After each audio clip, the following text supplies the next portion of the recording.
Halo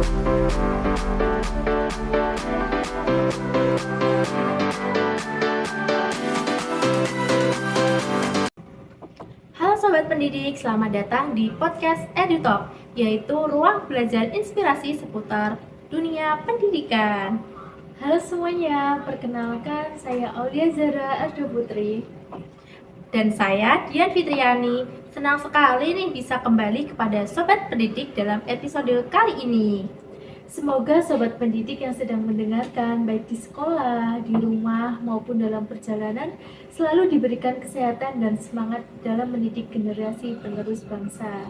Amin. Kak Zahra, pada episode kali ini kita akan membahas topik yang sangat dekat dengan kita, yaitu tentang kehidupan para guru, yaitu guru kreatif di era digital harus buat semua dari nol. Wah, topik ini sangat menarik sekaligus relevan sekali. Karena kalau kita melihat kondisi sekarang nih, guru tidak hanya berperan sebagai pengajar di kelas, tapi juga dituntut untuk merancang pembelajaran yang menarik, bahkan membuat media, dan terkadang jadi konten kreator juga ya. Nah, benar sekali Kak Zahra. Jadi, teknologi digital sekarang sangat berkembang pesat. Nah, ekspektasi terhadap pembelajaran juga ikut meningkat. Peserta didik sekarang terbiasa melihat konten yang menarik, interaktif, dan visual. Nah, iya, coba kita bayangkan dalam 1 minggu saja nih, seorang guru harus menyiapkan modul ajar, membuat LKPD, menyusun soal evaluasi, menyiapkan presentasi, hingga membuat media pembelajaran yang menarik dalam 1 minggu itu. Nah, betul sekali Kak Zara. Nah, tugas administratif lainnya juga harus diselesaikan tepat waktu. Jadi guru kadang merasa waktunya habis hanya untuk perangkat pembelajaran. Nah, sementara energi untuk memikirkan strategi pembelajaran yaitu merasa berkurang. Benar sekali Kak Dian. Saya pernah mendengar cerita dari seorang guru yang menghabiskan hampir 1 malam penuh hanya untuk mendesain LKPD yang tampilannya menarik. Nah, padahal setelah digunakan yang paling menentukan keberhasilan pembelajaran bukan hanya desainnya ya, tetapi bagaimana si LKPD itu bisa membantu siswa memahami materi dan aktif selama pembelajaran.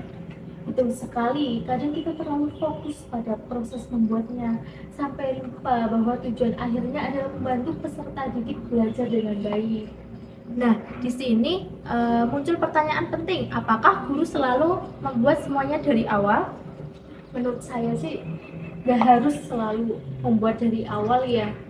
Banyak orang menganggap kreatif itu tuh membuatnya dari nol, benar-benar dari nol. Padahal kreativitas itu juga bisa berarti memodifikasi, mengadaptasi, dan mengembangkan sumber daya yang telah ada dan tetap disesuaikan dengan kebutuhan pembelajaran. Nah, apalagi saat ini banyak sekali sumber belajar yang tersedia secara digital. Nah, mulai dari video pembelajaran, lembar kerja, prestasi interaktif, hingga berbagai media yang bisa digunakan sebagai referensi.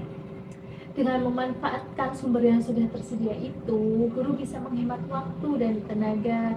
Waktu yang biasanya digunakan untuk mendesain dan dari awal bisa dialihkan untuk memahami kebutuhan peserta didik lebih mendalam. Betul sekali. Nah, guru tetap perlu melakukan seleksi. Apakah materi tersebut itu sesuai dengan capaian pembelajarannya? Apakah bahasa yang digunakan itu bisa dipahami oleh siswa? Apakah tampilannya sesuai dengan karakteristik peserta didik? Dan ngomong-ngomong soal sumber belajar nih, saya penasaran Kak Zahra cukup aktif ya membuat berbagai media pembelajaran. Nah, pernah nggak sih merasa kesulitan membagi waktu antara membuat bahan ajar dan aktivitas kehidupan Kak Zahra?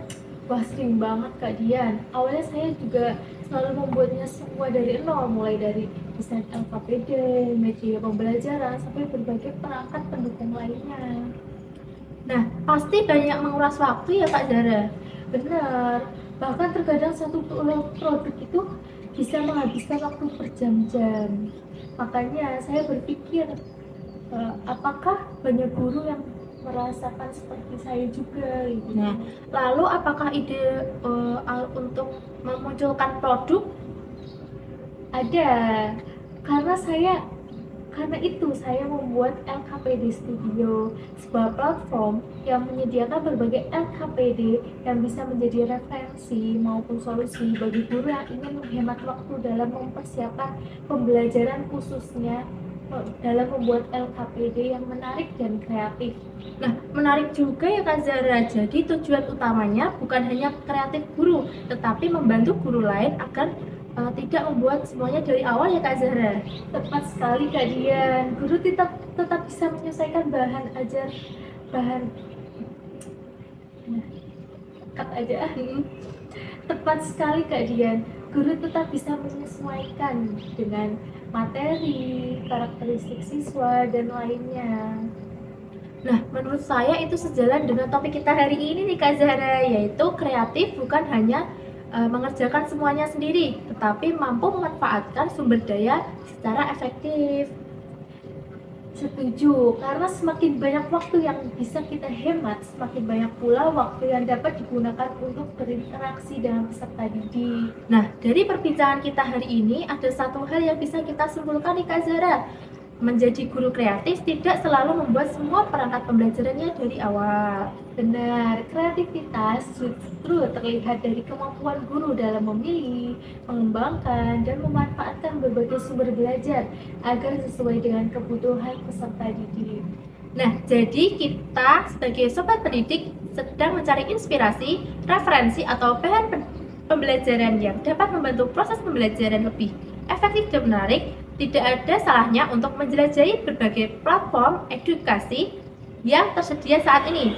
Salah satunya tentu saja LKPD Studio yang menyediakan berbagai LKPD untuk mendukung kegiatan belajar mengajar.